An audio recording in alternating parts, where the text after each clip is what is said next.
What's up, everybody? Welcome in another edition Refuse to Lose podcast here on this Monday. We'll put it out a day early. Usually these podcasts come out on Tuesday, but do a live version here on YouTube, and then we'll put out an audio-only version right after the fact. So appreciate anyone who joins us live here on YouTube and on X. I'm Brady Farkas with you from the Mariners on Roundtable team. This is being recorded in advance of Game 3 of the World Series between the Blue Jays and the Dodgers. A couple of things here. First and foremost, as we are into the Mariners offseason, these podcasts will probably be a little bit shorter just by the nature of not having as much news.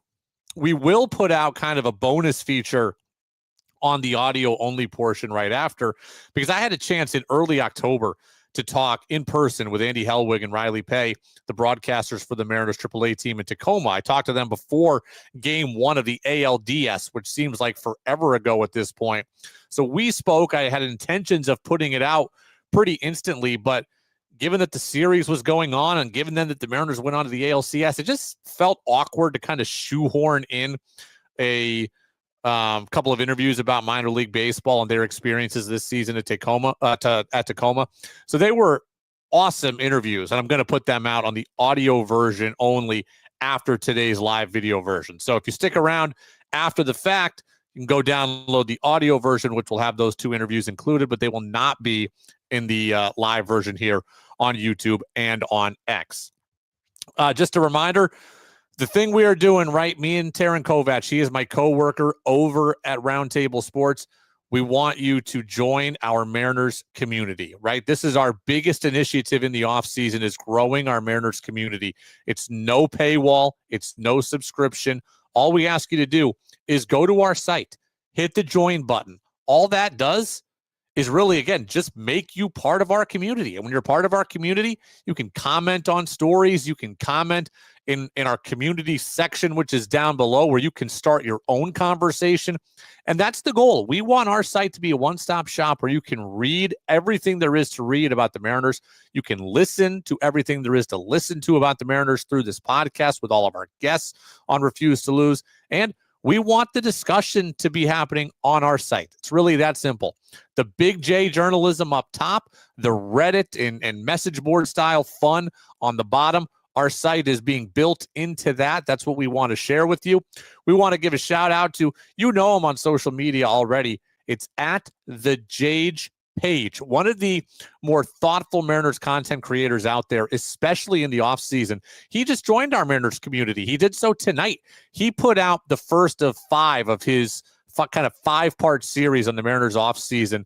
It's called Words from the Wharf. That's kind of his Substack, but he posted the link to it in our community.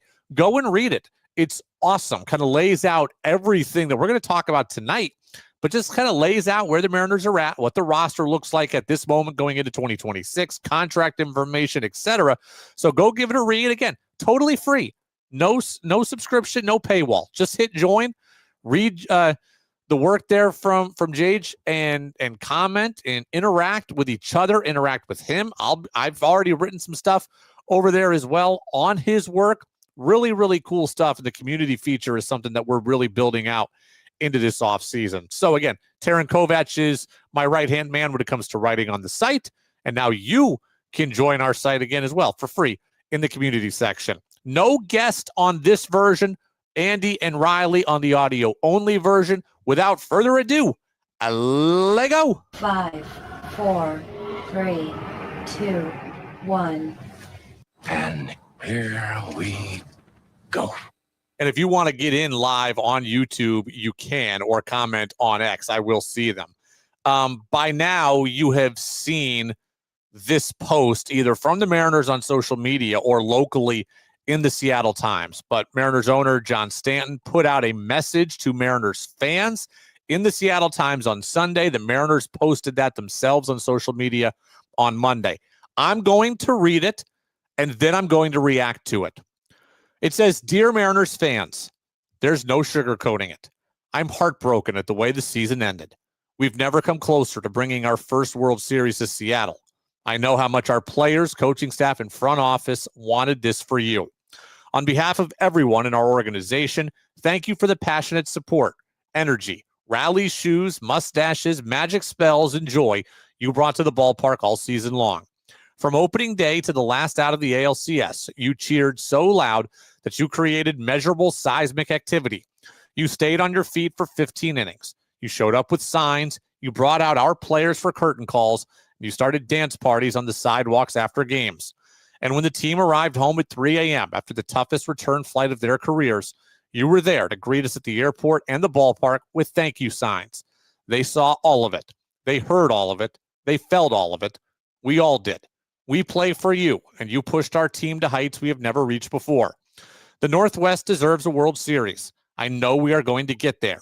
This is the beginning of a special era of Mariners baseball. There is work to do to take that final step. That work starts now. We can't wait to get back to T-Mobile Park with all of you. Thank you again for being the best fans in baseball. Go Mariners. John Stanton. So that's John Stanton's message to Mariners fans, again, both in the Seattle Times and through the Mariners social media channels.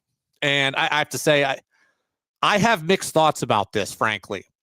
To me, it was a good start. I'm glad he said it, but it didn't go far enough for me. And I said a lot of this on Friday's episode, right? Let me kind of regurgitate that for a second. One, I felt that this should have been said in person. Now, he could take out a ad in the Seattle Times. He could put this on social media, but I felt that these words also should have been said in person directly to Mariners fans. That is my personal opinion. The Mariners had end-of-season press conferences last week on Thursday. Jerry DiPoto, Justin Hollander, Dan Wilson, they all spoke. They all answered tough questions. They all spoke with raw emotion. They all did it. I wanted John Stanton to do the same. I wanted him to speak to Mariners fans and say these words to them, to all of us. I wanted to know that he was affected by what happened in Game 7. I wanted to hear it in his voice, so that way I knew it was believable. The words that John Stanton wrote here, they're good words. They're appropriate words, and frankly, they're the words that I wanted him to say, but I wanted to hear it in his voice. And if you could hear it in his voice, you would know that it fully resonated with him, right? You could see the look of despair in Justin Hollander's face. You could hear the crackle of Jerry DiPoto's voice. You saw that emotion. You heard that because you saw it in person. I wanted to see that from John Stanton as well. We didn't get it. That disappointed me. Again, the words that he said, they're good words. I commend him for saying something. I wanted it in person, but I commend him for saying something. I believe that that was important. The fan base needed it. I think the clubhouse needs that support, needs to know that their ownership is behind them. So in person would have been best. This was second, but I commend him for doing it. To read that he was impacted by what happened, that he was disappointed by what happened, that was important, and that made me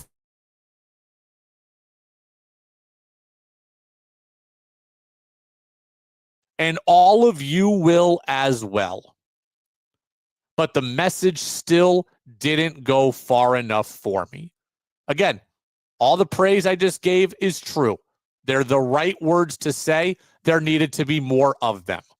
The thing that's not in that statement, the thing that I needed to hear, that I needed to read, if nothing else, is John Stanton saying some version of, I will do everything in my power to make sure the Mariners win the World Series. I will do everything in my power to make sure that you, the fan, never feels that kind of hurt again. I didn't hear that. I didn't read that. And that's the thing I wanted to hear and read more than anything. John Stanton says there's work to be done, and that work starts now. Well, of course there's work to be done. The team has an incomplete roster. The team needs to make moves to fill the roster. There is absolutely work that needs to be done, but what I want to know is, how are you working in this offseason? How are you working to bring Seattle the first title that you say it deserves? We know we deserve it. What are you doing to ensure that it happens? That's what I wanted to hear. That's what I wanted to read. And look, I'm not naive. And I don't think that I'm stupid about this. I'm not asking John Stanton to go out and spend $100 million extra this offseason.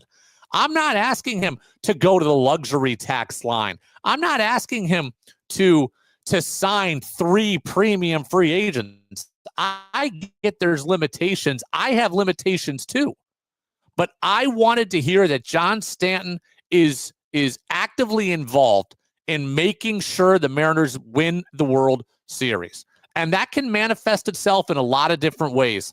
Maybe that's spending $45 million instead of the $30 million that they want to spend. Maybe that's taking on $4 million extra to complete the great trade that finishes the offseason.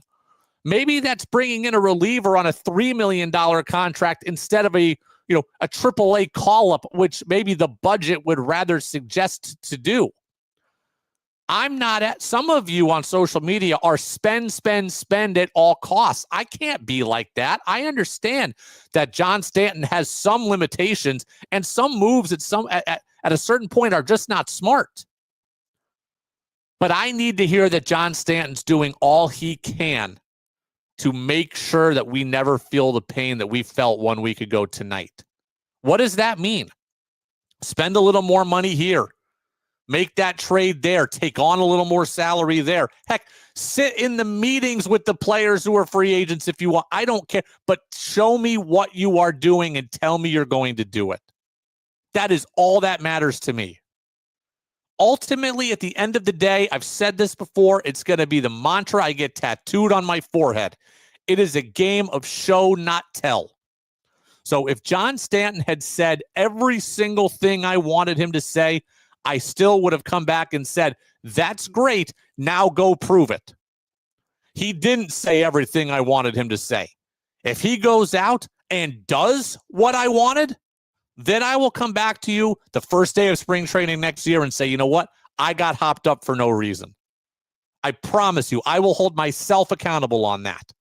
If they nail this offseason and John Stanton does enough to let them nail it, then I will apologize to you the first day of spring training, somewhere between February 10th and 15th of 2026. No questions asked. I will apologize.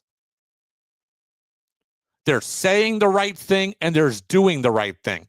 I don't believe John Stanton said enough. Now he's got a chance to do enough and then more. And that's what the fans ultimately want. I want to know that he was hurt like we were hurt and that he's going to do all he can. Sometimes, look, and if John Stanton, if we find out they make 8 contract offers and everybody says no, then at some point I'll tip my hat and say, you know what, at least he tried. At least he tried. But I want to know that you're doing all that you can. Ken, you can get in on social media. You can comment on YouTube. You can comment on X. This video will live on my YouTube account forever. This video will live on my X account probably for a handful of hours. And then we'll have the audio-only version of the podcast, which will come out after with Andy Helwig and Riley Pay. Not everyone agrees with me, by the way, on my take on this. And I think a lot of fans do, but not everyone does. I saw the boys at the Marine Lair podcast who were on last week. TJ put out a video saying that, like, hey, he disagrees with me. He thinks I'm reacting too strongly to this. He thinks just let the offseason play out and we'll see.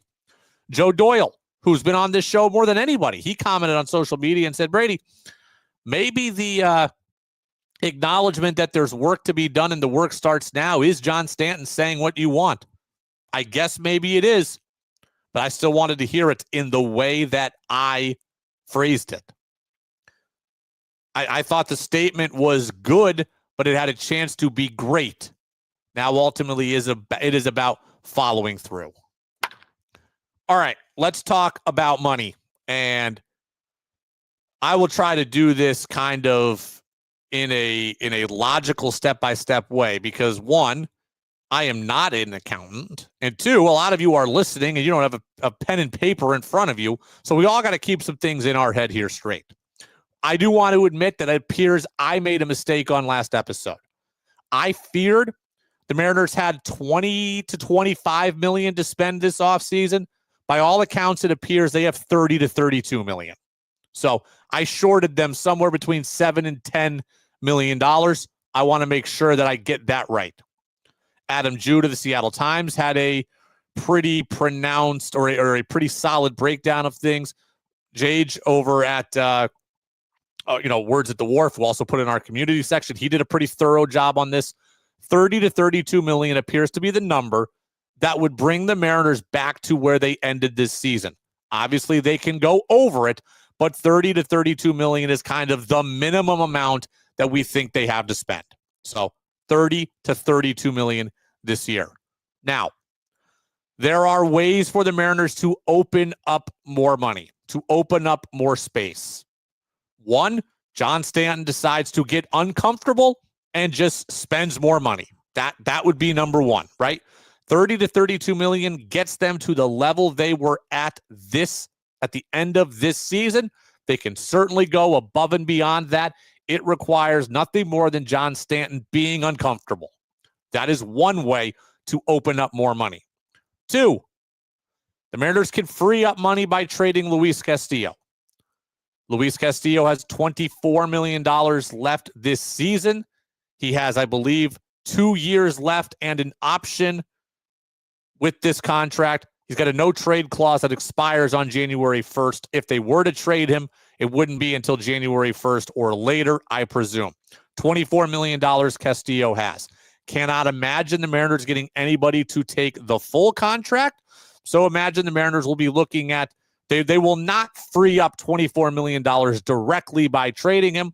They will free up a portion of $24 million. But there is a way for them to free up some money there. Would it be smart to trade Luis Castillo? Wouldn't necessarily be the smartest thing. I know he's regressing. I know at this point he's a 3 or a 4 starter, at least on this staff. We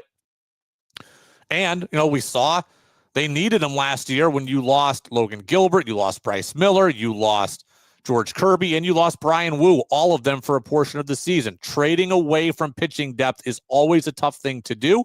The Mariners also don't have a lot of high-end pitching depth that could replace him. Emerson Hancock isn't a fit. Logan Evans isn't as good as Luis Castillo. Cade Anderson's not ready. And Jonathan Diaz is just not the guy.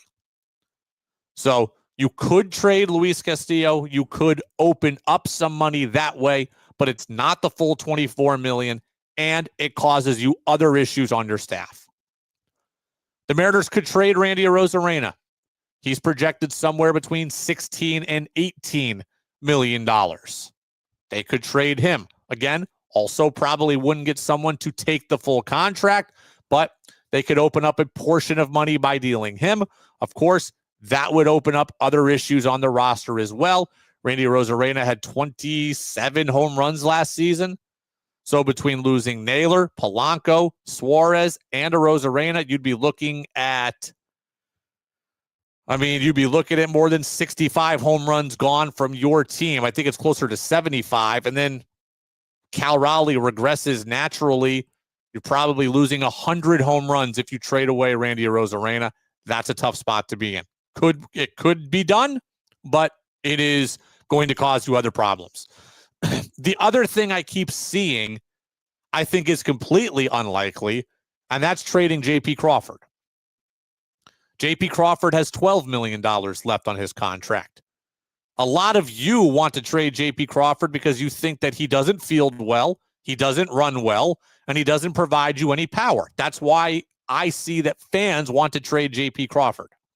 Well, if fans think that about their guy, then other teams will think it as well, and they won't want to acquire J.P. Crawford at that full $12 million. Would someone trade for him? Yeah, probably, but they're not taking a lot of, if any, of the money, and so therefore it wouldn't be worth doing. The Mariners have the perfect situation here. J.P. Crawford is a 1-year buffer until Colt Emerson is fully ready on opening day 2027. Colt Emerson will probably appear in the big leagues in 2026, but they don't need to supplant J.P. Crawford in order to make that happen. By the way, J.P. Crawford is also beloved in the clubhouse and beloved in the city. So there are fans who want him traded. There are fans who absolutely love him. He's the longest tenured Mariner. He and Cal Raleigh consistently get the biggest rounds of applause anytime I'm around the Mariners. Anytime I'm around the Mariners talking with players, J.P. Crawford gets the utmost respect from his peers. Guys talk about wanting to win for him, talking about him setting the tone in the locker room, in the clubhouse, and Dan Wilson does the same. The Mariners are not trading that, especially when it doesn't come with the financial savings that you would want it to. So I will put nothing past anybody in baseball, but the idea of trading J.P. Crawford seems absolutely illogical to me at this point. J.P. Crawford is your shortstop on opening day in 2026. He is your shortstop for the full season if he's healthy and playing reasonably well. Only if he's injured or falling off a cliff will the team move on to Colt Emerson early or before the end of next season. I think Emerson appears in the big leagues, but he's not taking over for J.P. Crawford unless Crawford is injured or has completely fallen off a cliff. So that's where we're at money-wise. 30 to 32 million is the starting point of what's available. I just told you all the ways in which the Mariners can open up money. But let's still operate under 30 to 32, and let's go to the next part of our conversation. So Jim Bowden of The Athletic is a former Major League Baseball executive. He put out his top 50 free agents. He put out his contract projections for the top 50 free agents, and he put out the best fits for each of those top 50 free agents, the Mariners of which have 3 free agents that are above, or 3 free agents that are above the rest. Suarez, Polanco, and Naylor. Let's start with Gino. He's got Eugenio Suarez at 3 years, $72 million. That's not happening, at least from the Mariners. I think there is no way in hell that Eugenio Suarez gets 3 years and $72 million. That's $24 million a year. I just told you the Mariners have 30 to 32. They're not spending 75% of it on a 34-year-old third baseman who is regressing defensively, who's a 220 to 240 hitter, who strikes out a ton. Is as much as he's beloved, as much as the home runs help, he's not a well-rounded enough player at this point to spend 70 to 75 of your prospective percentage budget on. Just not. I love Gino. And if they could bring him back at 1 for 11, I'd probably do it.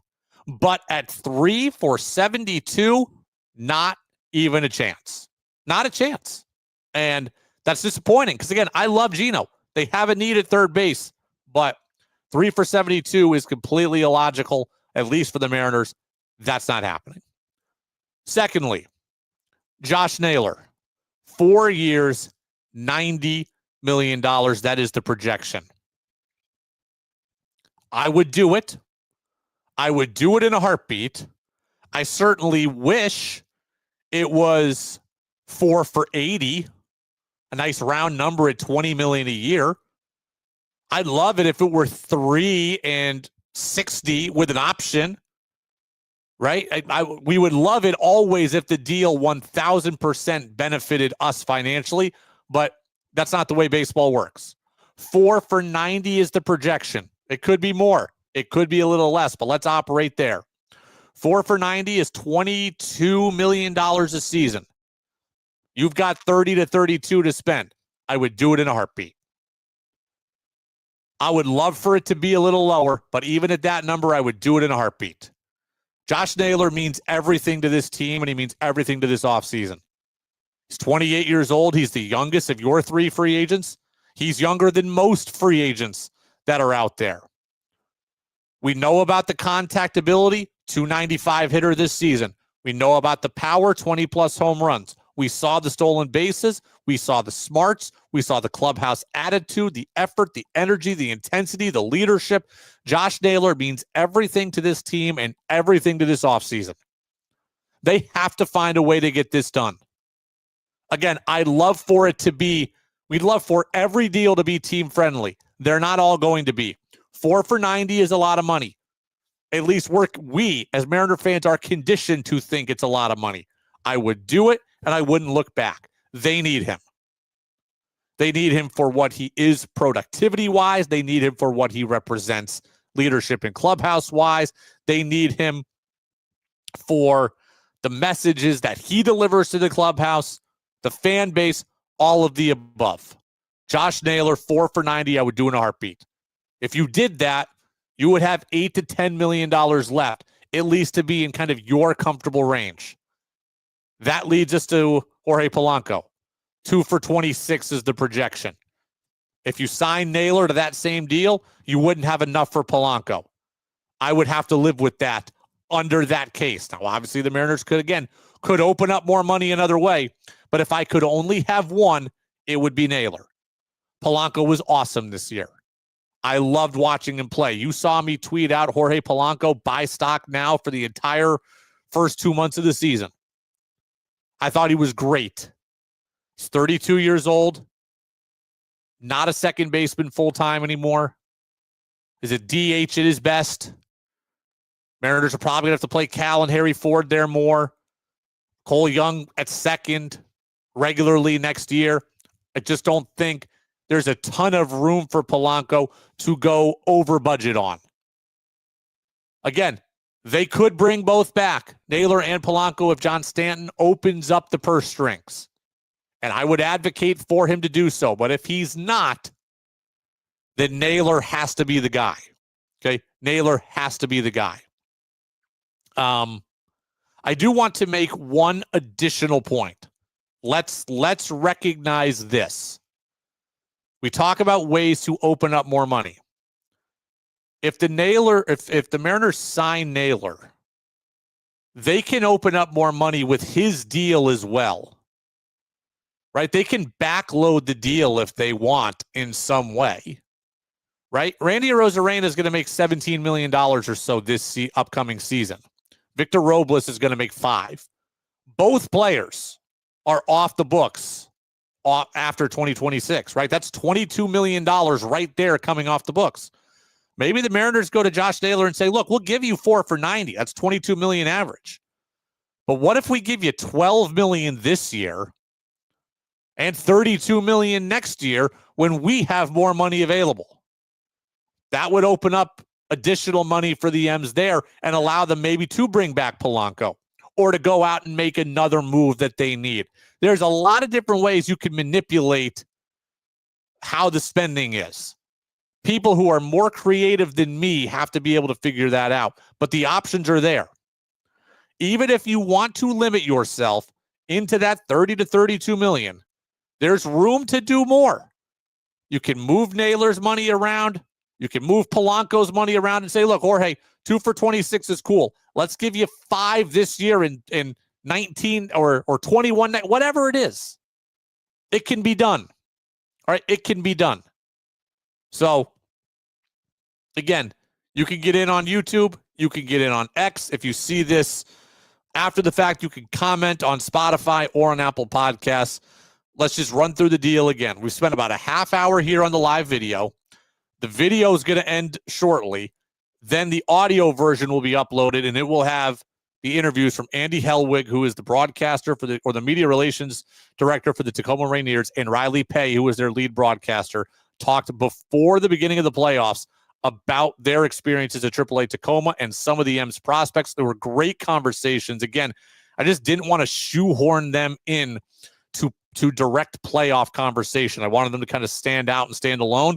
They'll get a chance to do that here. All of our written content is available at Roundtable Sports. Mariners on Roundtable, myself and Taryn Kovac. Join the free community. Big J journalism up top, Reddit and discussion board style stuff on the bottom.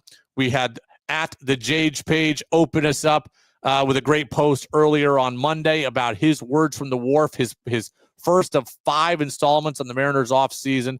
We'll be back at it again on Thursday. Buster Olney, our ESPN MLB insider, will be with me. Of course, the World Series will be going. It could be over by that point if someone wins the next 3. We will see what happens. We'll talk to Buster about some of what we talked about today, and we'll be back to react on Friday. Again, at some point in the offseason, we will probably drop down to 2 consistent episodes a week, but we are not there yet. We appreciate the support that we've gotten. This podcast has grown immensely, and I have you to thank for that. Again, the interviews coming up on the audio-only version. I appreciate all of you for the time. We'll see you again on Thursday with Buster Olney. And as always, go M's.